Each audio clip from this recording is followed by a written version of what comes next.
एक दिन राधिका और उसकी सास को घर पर अकेले रहना पड़ गया था।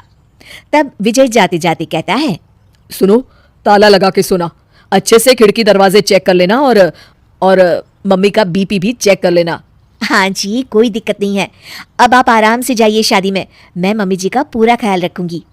और अपना ख्याल भी रखना। हाँ जी, अपना भी रखूंगी। अब जाइए ना आप। थोड़ी देर बाद गांव में जीप पर लगे एक स्पीकर से अनाउंसमेंट होती है। जीप वाला आदमी कहता है, सुनिए सुनिए, गांव में चोरी होने की वारदातें काफी बढ़ गई है, इसलिए सावधानी बरतें, अपनी खिड़की दरवाजे सही से बंद कर लें। अरे राधिका, सुना तुमने?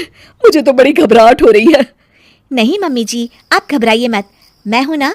मैंने सारे खिड़की दरवाजे बंद कर दिए हैं और कुछ भी होता है तो पुलिस का नंबर तो है ही मेरे पास। अच्छा, मेरी तो सांसें तेज चल रही है बेटा। एक तो ये विजय भी घर पर नहीं है। मम्मी जी, वो भी जल्दी आ जाएंगे, मेरी अभी फोन पर बात हुई थी। आप बस रिलैक्स रहिए। उधर दूसरी तरफ दो चोर रात में गांव में चोरी करने का प्लान बनाते हैं। दोनों सास बहू अकेली है उस घर में। अच्छे से पता लगाया नो?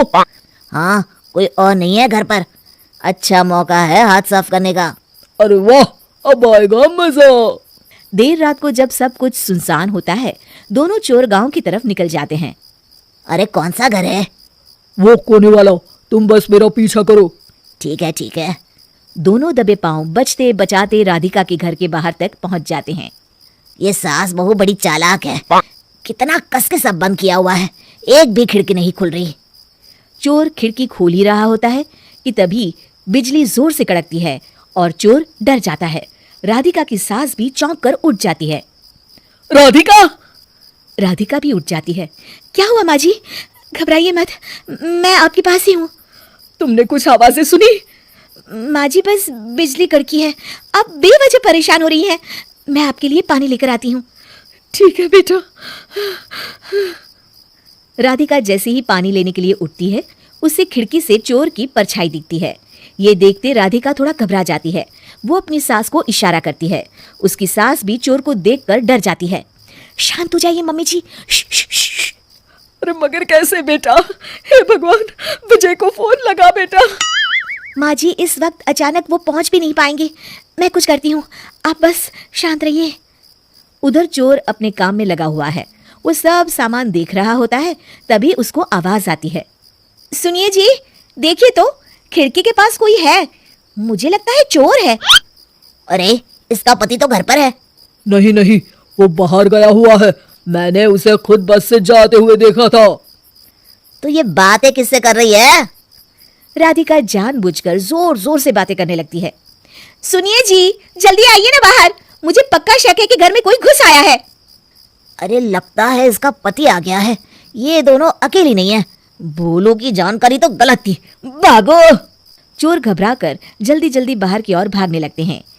तभी एक चोर का पांव फिसल जाता है, मगर वो फिर से जल्दी से खड़ा होकर भागने लगता है। वो गली के कोने तक पहुंचने ही वाला होता है कि पुलिस उसको पीछे से आके पकड़ लेती है। अरे रुको तो, किधर भाग रहे हो दोनों? कब से तुम दोनों की तलाश थी हमको? साहब छोड़ दो हमको साहब। हमने कुछ नहीं किया। अच्छा, तो इतनी रात को क्या यहाँ जॉगिंग करने आए थे? हवलदार, दोनों को हथकड़ी लगाकर गाड़ी में बिठाओ। तभी पीछे से राधिका भी आ जाती है। मैम, आपने बड़ी बहादुरी दिखाई। अगर सभी आपके जैसे नीडर नागरिक हो तो कितना अच्छा हो।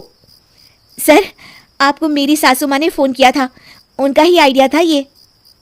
हाँ, और चोर को डराने का आइडिया तो राधिका का था।